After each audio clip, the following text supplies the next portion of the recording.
Plant FAQs, Mahonia japonica. Mahonia japonica versus Mahonia aquifolium. When I compared Mahonia japonica and Mahonia aquifolium, I found that Japonica's bright yellow flowers in winter really stood out in my garden, adding a splash of color when everything else was dull. In contrast, aquifolium's shiny leaves and blueberries provided year-round interest and were a hit with the local birds.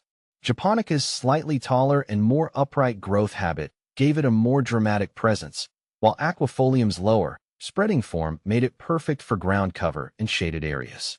The fragrance of Japonica's flowers was a pleasant surprise each winter, a bit like a hidden gem. On the other hand, aquifolium's toughness and ability to thrive with minimal care made it a dependable choice for me, especially in less ideal conditions. How to care for Mahonia japonica. Here's a guide on how to care for Mahonia japonica, also known as Japanese Mahonia. Light. Adaptable to light conditions. Mahonia japonica is fairly adaptable to light conditions. It can thrive in full sun, partial shade, or even full shade, although flowering might be less abundant in low-light situations. Ideal scenario. Aim for at least 4 to 6 hours of direct sunlight daily for optimal growth and best flower production. Watering. Moderate watering needs. Mahonia japonica is fairly drought-tolerant once established. Water regularly, especially during the first year after planting, to keep the soil consistently moist but not soggy. Established plants can benefit from occasional watering during hot and dry periods. Signs of thirst. Wilting leaves are a sign that your plant needs water. Soil. Well-drained is crucial. Mahonia japonica prefers well-draining soil. Poor drainage can lead to root rot. Adaptable soil types. It can tolerate a wide range of soil types, including sandy, loamy, and clay soils, as long as drainage is adequate. Amending soil. If your soil is heavy clay, amend it with compost or other organic matter to improve drainage. Fertilizing. Not heavy feeders. Mahonia japonica is not a heavy feeder. A single application of a slow-release balanced fertilizer in early spring is sufficient. Avoid over-fertilizing. Mulching. Beneficial for moisture retention. Applying a layer of mulch, 2 to 3 inches thick, around the base of the plant can be beneficial. Mulch helps retain moisture in the soil, regulate soil temperature, and suppress weeds. Keep mulch a few inches away from the stems to prevent rot. Pests and diseases. Generally resistant. Mahonia japonica is generally resistant to pests and diseases. However, watch for common problems like powdery mildew or rust. Prevention tips. To prevent fungal diseases, ensure good air circulation around the plant and avoid overwatering. You can use fungicide if necessary. Additional tips. Mahonia japonica is a slow-growing shrub, typically reaching a mature height of 3 to 6 feet. It can be a good choice for borders, foundation plantings, or woodland gardens. The spiky holly-like leaves can provide winter interest in your garden. Mahonia japonica produces clusters of yellow flowers in late spring, followed by dark blueberries in fall. The berries are attractive to birds, but may cause some staining if they fall on surfaces.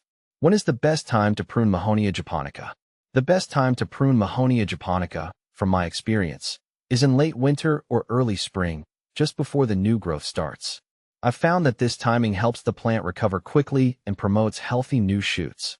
I remember pruning it a bit too late one year, and it didn't bounce back as robustly as when I did it earlier. The key is to catch it just as it's gearing up for its growing season. How to prune Mahonia japonica.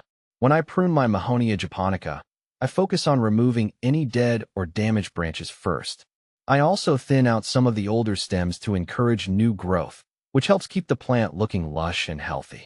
I've learned to make my cuts just above a set of healthy leaves or buds to ensure that the new growth comes in strong.